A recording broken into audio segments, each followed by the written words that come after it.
Hi guys, back with me again in this channel. On today's tutorial, I'm gonna show you how to reverse a video in CapCut PC. So here I've already imported a clip that I want to reverse. So after you adding the clip, you can just click on the clip that you want to reverse on the timeline here. Okay, so just click on it like this.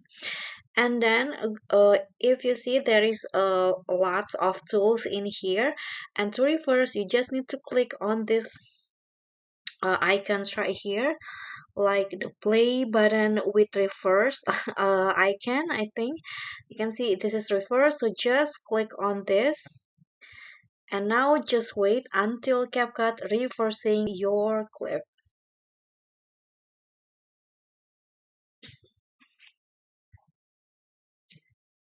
Okay, just wait a bit.